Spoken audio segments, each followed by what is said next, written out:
Ẹ káàárọ̀, ẹ káàsán, ẹ káalẹ́ ní gbogbo ibi tí ẹ ti ń wò mí.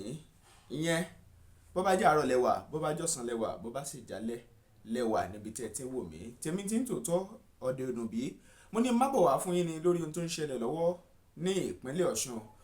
Lọ́dọ̀ àwọn akẹ́kọ̀ọ́ ta ní tí wọ́n fi lé sílẹ̀ tí wọ́n ní káwọn lọ kẹ́kọ̀ọ́ kíákíá. Ohun tí máa ń fà á tọ́dún mẹ́rin fi dọdún mẹ́fà mọ́ ẹlòmíì lọ́wọ́. Ẹlòmíì tó yóò lọ́dún mẹ́ta ní kọ́lẹ́ẹ̀jì tó jẹ́ pé wẹ́rẹ́wẹ́rẹ́ yóò fẹ́ mọ́ ẹgbẹ̀nulé márùn-ún kó tó parí. Ṣebí tẹ́lẹ̀ ìjọba nìkan la máa ń dẹ̀bi rù.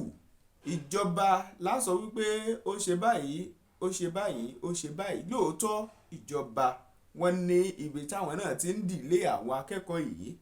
Ṣùgbọ́n níbi tọ́rọ̀ wá dé dúró ní ìpínlẹ̀ Ọ̀ṣun ní ilé ẹ̀kọ́ gíga kan bẹ̀, ìyẹn Ọ̀ṣun State College of Education, àwọn lecturer tó jẹ́ àwọn alákòóso nínú ọgbà gangan, ìyẹn ni pé àwọn ìjọba tinú ọgbà àwọn ló tún wá ní àwọn olùkọ́ nínú ọgbà lára. Èyí gan ló wá fà á tó fi jẹ́ wípé àwọn tó jẹ́ akẹ́kọ̀ọ́ tó yẹ kí wọ́n jókòó ṣe ìdánwò lẹ́yìn ìgbà tí wọ́n ti sanwó, tí wọ́n ti ṣe gbogbo ohun tó yẹ kí wọ́n ṣe tán, kí wọ́n bẹ̀rẹ̀ ìdánwò yẹn ní àná. Ṣùgbọ́n tèmi tí ń tòótọ́ wọn ò padà lè bẹ̀rẹ̀ nígbà òkúkú jẹ́ wípé ẹ̀tọ́ tó yẹ kí wọ́n san fáwọn olùkọ́ wọn ò san. Ẹ̀kọ́ tó yẹ kó san fáwọn olùkọ́ wọn ò san. Àwọn olùkọ́ bá bínú tán wọ́n láwọn ò ní wọnú ọgbà. Àwọn olùkọ́ bá bínú tán wọ́n láwọn ò ní wọnú ọgbà. Wọ́n ní láyé làwọn akẹ́kọ̀ọ́ bá fárígá pé onílòní jẹ́ àwa ló jẹ́ kẹ́ ẹ mọ̀. Làwọn náà bẹ̀rẹ̀ sí ṣe ìfẹ̀hónúhàn alágbára lẹ́nu ọ̀nà kọ́lẹ́ẹ̀jì náà, ìyẹn lẹ́nu ọ̀nà ilé ẹ̀kọ́ gíga náà. Ṣùgbọ́n ẹ wo báwọn akẹ́kọ̀ọ́ yẹn báwọn fúnra wọn ṣe ń ṣe lẹ́nu ọ̀nà ilé ẹ̀kọ́, ẹ rí bí wọ́n ṣe ń ṣe nínú fídíò tẹ́ wò yìí. Ṣùgbọ́n kíní kan ni mo fẹ́ kó yé wa. Ẹnikẹ́ni èèyàn kéèyàn tó bá wà nípò kan tó wò pé ẹnikẹ́ni ò lè mú un, ẹ wò ó, ẹ má rò bẹ́ẹ̀ o, nítorí wípé onílẹ̀ mọ̀ kò sẹ́ni tó mọ̀ ọ̀la, kò sì sẹ́ni tó mọ ilẹ̀ tí ó mọ̀ ọ̀la. Ọlá sì rèé, ó ní ó sọ bí ọjọ́ iwájú wa èèyàn ń gbà bá èèyàn papòdà bí ó ṣe rí. Gbogbo ayé àwọn tẹ̀ ní lára yìí, àwọn náà ní ẹlẹ́dàá tiwọn tí wọ́n sì padà fi hàn yín wípé ń tẹ̀ ń ṣe ọ̀dà kò lóko méjì ní àníṣe kódà. Ṣé ẹ rò wípé àwọn akẹ́kọ̀ọ́ yẹn nìkan lè ń fara nini? Ọjọ́ orí wọn ń lọ wẹ́rẹ́wẹ́rẹ́. Kò mọ síbẹ̀ yẹn nìkan. Àwọn òbí tí ń dúró lé láti jẹun wọn mọ́. Òbí mi àti bọ̀kọ̀ kéé nígbà tó bá máa calculation ló fi ń gbé ayé. Nígbà bá máa fi tó gbà báyìí sí gbà báyìí. Onígbà pọ̀ ọmọ náà ó ti parí. Òun náà ti máa ṣe báyìí. Òun náà ti máa ṣe báyìí. Ìgbà ogan làwọn òbí fẹ́ jẹun. Nígbà tí ìjọba bá ṣe tiwọn, tẹ́yìn tẹ́ tún jẹ́ alákòóso ilé ẹ̀kọ́ náà tẹ́ ẹ bá tún ṣe tiyín, kò ní dáa tó. Kò súnwọ̀n rárá, kò tiẹ̀ nítumọ̀ rárá ni. Ojú ohun tó kù díẹ̀ ká ṣe wá rí èèyàn aláṣẹ Ọ̀ṣun State College of Education Ìlọrin gan. Ẹ gbọ́.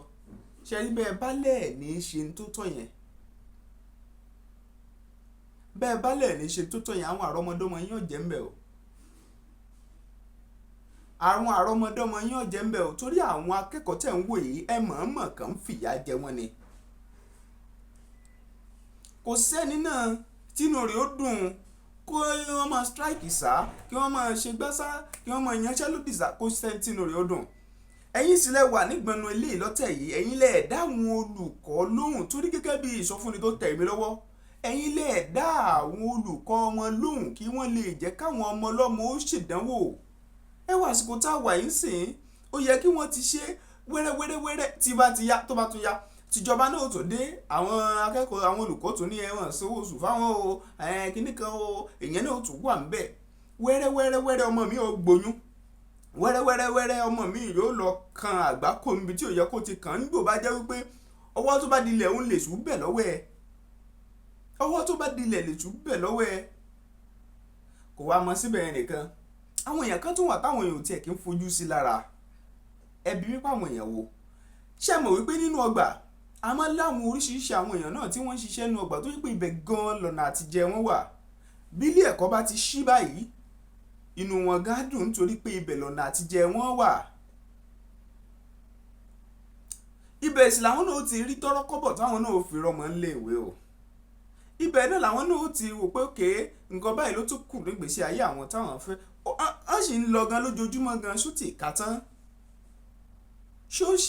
tán ṣó ká tó wá sọ wípé àná ó kù díẹ̀ káàtó ká tó wá sọ wípé wọn ò tún jẹ́ kán wọlé àwọn ọlọ́kọ̀ tí wọ́n ń wakọ̀ tí wọ́n gbá àwọn ọmọ wọlé nínú kámpọ̀sì ebi ọ̀nà kan làwọn náà ń gbà jẹun bẹ́ẹ̀ lómi ò jáde lójúmọ́ kí ni ó fi bọ́ aya bọ́ ọmọ nílé ọ̀nà wádà táwọn wà pálapàla ò tún ní máa pọ̀ sí ṣé wá rí wípé àwọn akẹ́kọ̀ọ́ nìkan kọ́ lẹ̀ ń kó bá ìlú náà gan ẹ tún kó bá lùlù dìdì torí tó wá wọlé làwọn náà lọ bá àwọn ìyá aláta àwọn ìyá olóúnjẹ lọ́jà wípé àfẹ́ rà báyìí mọ bí ò bá sí oníkálukú wa gàrí ẹ̀mú ni tàbí kó sùn lébi ẹ ṣọ́ra yín o ẹ̀yin tẹ́ jẹ́ ẹni tó ń ṣèdíwọ́ tá a lè pè ní olùṣèdíwọ́ lórí ọ̀rọ̀ àwọn akẹ́kọ̀ọ́ ẹ yé mọ̀ dáhùn dúró ẹ jẹ́ ń ṣe tán ṣe ẹ ṣe ẹ̀tọ́ tó yẹ kẹ́ ẹ ṣe kí ló lè máa dá yín dúró lórí ẹ̀tọ́ tó yẹ kẹ́ ẹ ṣe tẹ́ ẹ ṣe òkè ó ṣeé ṣe kó já àwọn nǹkan tí ò yá wa tàbí tá à ti mọ̀ ẹ gbìyànjú kó sí nǹkan tó le láyè tí kì í dẹ̀rọ̀ kò sì sí nǹkan tí ò lọ́nà àbáyọ ó máa lọ́nà àbáyọ tẹ́ ẹ lè gbà ṣe é bóyá ẹ wá kọ̀ láti ṣe é ló túbọ̀ ń fà á síwájú báyìí ẹ tètè gbé ìgbésẹ̀ rẹ̀ báyìí bí bẹ́ẹ̀ kọ́ àwọn ìgbésẹ̀ tí a náà ó bẹ̀rẹ̀ ní pẹrẹu ìbá wa dáa kẹmọ́jà àjọ kóra wá ta bí ọmọ ọjọ́ mẹ́jọ ó tọ̀rọ̀ pọ́nbélé lélẹ́yìí a sì ń pàrọwà sí i mo sì nígbàgbọ́ pé bẹ́ẹ̀ ṣe ń wo fídíò yìí ẹ tètè gbé ìgbésẹ̀ lé lórí Olúwatóbilọ́ba Fásùgbà ló kọ́ mi Bẹ́mbẹ́yẹ́kẹ́ làwọn kan ń pè mí lónìí ẹ tún wò lóní Bẹ́mbẹ́yẹ́kẹ́ ẹ wo àwọn akẹ́kọ̀ọ́ ọ̀hún o ẹ wo bí wọ́n ti ń ṣe ṣe wá rí bẹ́ẹ̀ ṣe ń wò yẹn ẹ máa bá mi pàdé ní comment section ṣùgbọ́n ẹ má tún gbàgbé láti subscribe sí Bẹ́mbẹ́yẹ́kẹ́ TV ẹ tẹ notification bell option all ẹ share fáwọn ẹlòmíì ẹ bọ́ sí comment section yẹn ẹ já mi èrò tiyín nítorí pé ọmọdé gbọ́n àgbàgbọ́n la fi dálẹ̀ ẹ̀fẹ̀ tèmi tí ń tòótọ́ ẹ̀yin lè yan wà lè yan yín béèyàn bá jẹ́ tẹni kéwò kan ní ẹni ẹ kú kalẹ̀.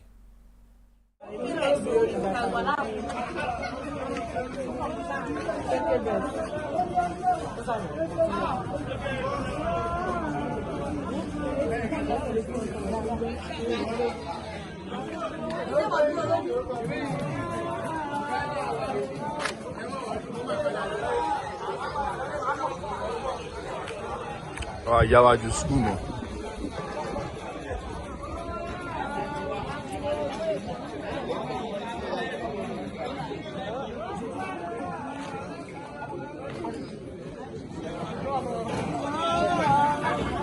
Bẹ́ẹ̀ yáwájú skul mọ́. Tuwali.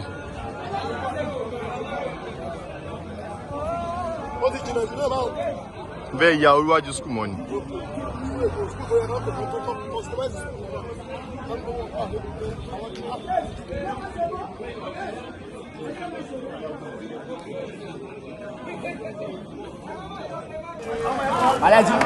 Wàlé ọ̀fẹ́ ìbá fi bẹ́ẹ̀ ni wéṣì níbi lónìí tọ́lọ́fẹ́ láwọn yóò máa mú ó bá ìlú débi bíi. Wọ́n lè gbọ́ tí wọ́n interesting sí mi báyìí. Ó jẹ́ máa dùn láti ní o. Ilé ẹ̀ ń ṣe ẹ̀gbọ́n. Àmọ́ rí ní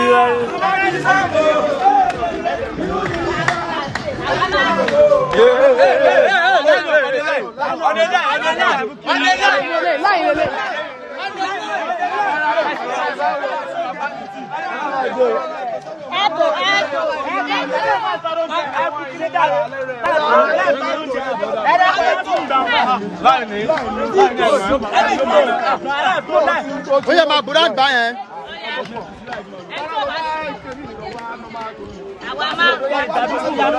ṣé ẹni pé wà ní òun ṣe wà pé èkó lẹ́wà jẹ́ mo ṣe wà láàárọ̀ jẹ́ ṣíbí méjì lélẹ̀ síbí jẹ́ ṣíbí méjì tí gòrò yà.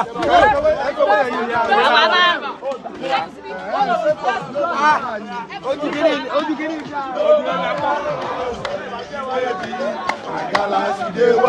My vibrancy dey wa, no stress. Ẹ farabalẹ̀ subscribe ẹ tẹ notification bell option all ẹ share ẹ fáwọn ẹlòmíì ẹ jẹ́ kí wọ́n mọ̀ tẹ́ ń gbádùn ní Bẹ́mbẹ́yẹ́kẹ́ TV ẹ máa wò nígbà gbogbo.